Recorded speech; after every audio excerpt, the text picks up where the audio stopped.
A very good morning and welcome to our daily devotion. இன்னைக்கு நம்ம பார்க்க போகிறது Proverbs chapter 28 verses 11 to 14. So Proverbs 28வது அதிகாரம் அதில் 11லேருந்து 14வது வசனம் வரைக்கும் பார்க்க போகிறோம்.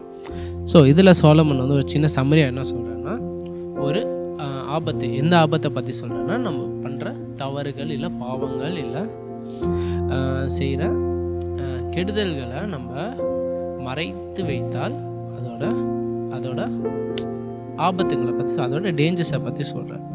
ஸோ என்ன சொல்கிறாருன்னா, அதுலேருந்து நம்மளுக்கு என்ன வரும், நம்மளுக்கு ரொம்ப நம்மளுக்கு இதயத்தில் கொஞ்சம் வலி வரும், நம்மளுக்கு வந்து கொஞ்சம் நிறைய டிஃபிகல்ட்டிஸ் வரும். அந்த டேஞ்சர்ஸ் வந்து நம்மளுக்கு வந்து அழிவு கொண்டு வரும்னு சொல்கிறாரு சோலமன். ஆனால் ஓப்பன்னஸ் ஆப்போசிட்டாக, இப்போ வந்து நம்ம யாரோ ஒருத்தங்களை ஏமாற்றிட்டா, அது நம்மளுக்கு அறிய வந்தா, இல்லை யாரோ பொய் சொல்லிட்டா, அதுக்கப்புறம் நம்மளுக்கு உள்ளத்தில் அந்த மாதிரி அந்த ஞாபகம் வரப்போது என்ன சொல்கிறார் சோலமன், நீங்கள் நம்ம என்ன பண்ணணும், ஓப்பனாக இருக்கணும், நம்ம என்ன பண்ணணும், கன்ஃபஸ் பண்ணணும், அவங்கக்கிட்ட என்ன பண்ணணும், நம்ம சொல்லணும், சொல்லிவிட்டு என்ன பண்ணணும், அதை நம்ம சரி பண்ணணும். அவர் என்ன சொல்கிறார், பெருமை வந்து நம்மளுக்கு வந்து அழிவு கொண்டு வரும். ஏன்னா அந்த பெருமையால் தான் நம்ம என்ன பண்ண மாட்டோம், அந்த தவிர வெளியே சொல்ல மாட்டோம்னு சொல்கிறாரு. ஆனால் அந்த தாழ்மை வந்து இருந்தால் அது வந்து நம்மளுக்கு ஆண்டவர்கிட்டேருந்து ஒரு நல்ல பார்வை கொண்டு வரும்னு சொல்கிறாரு. ஸோ இதான் ஒரு சின்ன சம்மரியாக சொல்கிறாரு. இதில் வந்து நம்ம ஃபோக்கஸ் பண்ண போகிற வேர்ஸ் வந்து verse 13 which says, Proverbs chapter 28 verse 13. So, whoever conceals their sins does not prosper, but the one who confesses and renounces them finds mercy. அப்படி சொல்கிற, whoever conceals their sins does not prosper, but the one who confesses and renounces them finds mercy. So again சம்மரியில் பார்த்த மாதிரியே very சிம்பிளாக இங்கே சோலமன் என்ன சொல்கிறாரு, நம்ம பாவங்களை மறைச்சா நம்மளுக்கு அழிவு வரும். ஆனால் நம்ம அந்த பாவங்களை, நம்மளுக்கு இருக்க அந்த ஈகோ, அந்த பெருமை உள்ள அந்த இதயத்தை மீறி நம்ம பண்ண தவறை ஒத்துக்கிட்டு அந்த ரினவுன்சியேஷன் பண்ணி நம்ம அந்த கன்ஃபஸ் பண்ணால் அது நம்மளுக்கு ஒரு தயவுன்னு சொல்கிறார். நம்மளுக்கு ஆண்டவர்கிட்டேருந்து நம்மளுக்கு அதனால தயவு வரும்னு சாலமன் சொல்கிறார். ஸோ வெரி சிம்பிளாக சொல்லணுன்னா, இப்போது வீட்டில் வந்து ஒரு இடத்துலேருந்து தண்ணி லீக் ஆகுதுன்னு வச்சுக்கோங்க.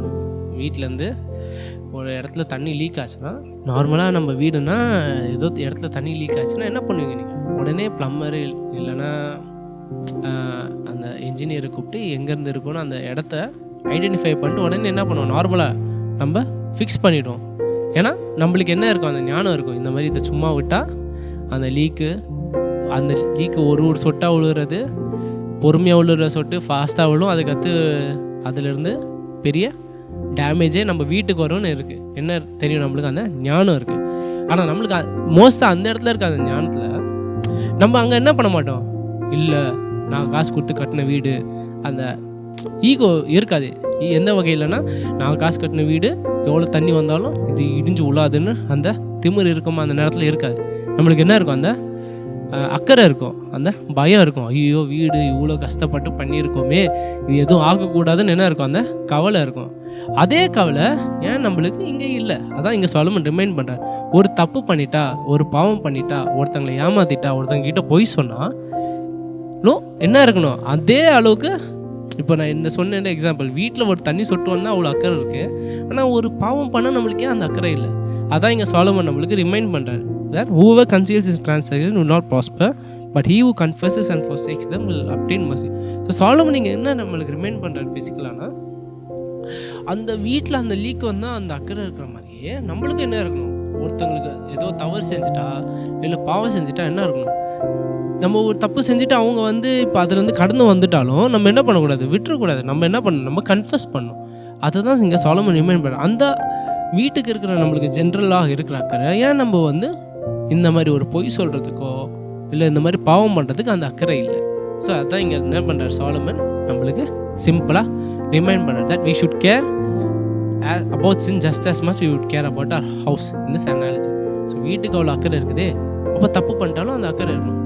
ஸோ இப்போ நீங்கள் நினச்சி பாருங்கள், அந்த வீடு வந்து இப்போது இவ்வளோ லீக் ஆகுதுன்னு விட்டால் என்ன ஆகும், கடைசியில் லீக்கு பெருசாகி ரொம்ப பெரிய டேமேஜ் யாருக்கு வரும், நம்ம வீட்டுக்கு தான் வரும். அதே மாதிரி தான் நம்ம இந்த வாழ்க்கையிலையும் இந்த மாதிரி பாவங்கள் நம்ம பண்ணி மற்றவங்களை ஏமாற்றி பொய் சொல்லி எல்லாத்தையும் ஒழிச்சு வச்சுட்டா இறுதியில் என்ன ஆகும், நம்மளுக்கு தான் பெரிய டேமேஜ், பெரிய அழிவு வரும். ஸோ அதான் சோலமன் நம்மளுக்கு என்ன ரிமைண்ட் பண்ணுறாரு, நம்ம இந்த மாதிரி தவறு செய்ய போதோ, யாருக்கோ நம்ம கெடுதல் செஞ்சுட்டாலோ, அறிஞ்சோ அறியாமையோ என்னவாக இருந்தாலும் நம்ம என்ன பண்ணோம், நம்மளுக்கு இருக்க அந்த பெருமையோ, நம்மளுக்கு இருக்க அந்த ஈகோவோ எல்லாத்தையும் கீழே வச்சுட்டு நம்ம போய் என்ன பண்ணோம், அவங்களுக்கு கன்ஃபஸ் பண்ணோம். ஸோ அதுதான் that is what God wants us to do also. அதான் ஆண்டவரும் நம்மக்கிட்டேருந்து விரும்புகிறார். நம்ம அதை மறைச்சு வைக்காமல் என்ன பண்ணணும், நம்ம அதை கன்ஃபஸ் பண்ணணும். So that is what I want us to take away. ஒரு சின்ன pray. Loving Holy Father, thank you for this wonderful devotion that you given us, Lord. Lord, as we are about to go through the rest of our day, Lord, give us the strength and give us the courage to own up to our sins and give us the wisdom to not repeat them, Lord. Also, Lord, I ask you to find mercy in the eyes of those we have let down, those we have betrayed, so that at the end of the day, Lord, throughout this process that our bond, if we have done wrong in someone else's eyes, Lord, throughout this confession, Lord, that our bond grows stronger, and that at the end of the day, through my behavior, you will be glorified. Through the courage that you have given me, you will be glorified. All of this in Jesus' name I pray. Amen.